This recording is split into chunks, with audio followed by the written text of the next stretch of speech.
আসসালামু আলাইকুম ভিউয়ার্স, চলে আসলাম আমার রান্নাঘরে। আজকে রেসিপি করব আমি ডিমের কুরমা কাঁচা আম দিয়ে। এই যে কাঁচা আম ফ্রিজিং করে রেখেছিলাম, এই হচ্ছে কাঁচা আম নিয়ে নিয়েছি, আর সঙ্গে হচ্ছে ডিমটাকে সিদ্ধ করে ছিলে নিয়েছি।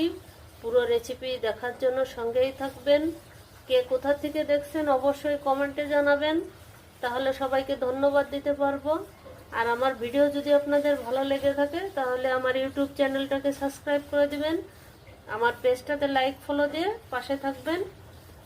আপনাদের ভালোবাসায় এগিয়ে যাব। এই যে পুরো রেসিপি দেখার জন্য সঙ্গেই থাকুন। এই যে কুরমা রান্না করার জন্য আমি ডিমগুলোকে একে একে সব ভেজে নিয়েছি। ডিমের কুরমা রান্না করার জন্য চলে আসলাম। এই যে দিয়ে দিলাম কড়াইতে তেল। এখন দিয়ে দিব হচ্ছে পেঁয়াজ কুচি। পেঁয়াজ কুচিটাকে ভেজে বেরেস্তা করে নিব। দিয়ে দিচ্ছি পেঁয়াজ কুচি। দিয়ে দিলাম পেঁয়াজ কুচি।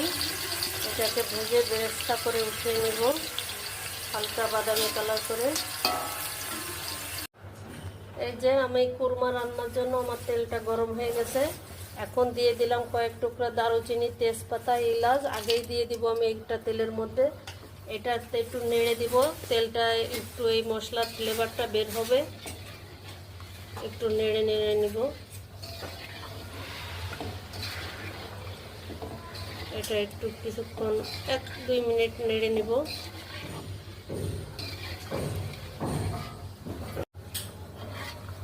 এটা আমার ভেজে নেওয়া হয়ে গেছে, ফ্লেভারটা বের হয়ে গেছে। এখন দিয়ে দেবো পেঁয়াজ বাটা। কুরমার আসল হচ্ছে পেঁয়াজ বাটা।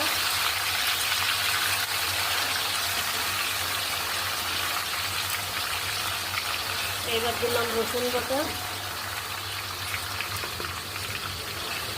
সামান্য পরিমাণে একটু আদা বাটা দিব, আদা বাটা না দিলেও হয়। সামান্য একটু দিলাম জিরে বাটা। কুরমা রান্নায় বেশিরভাগই লাগে হচ্ছে পেঁয়াজ বাটাটা বেশি। এই যে দিয়ে দিলাম পেঁয়াজ বাটাটা।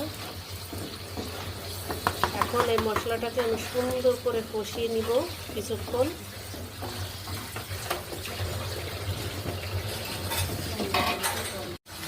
এখন দিয়ে দিব হচ্ছে পরিমাণ মতো লবণ।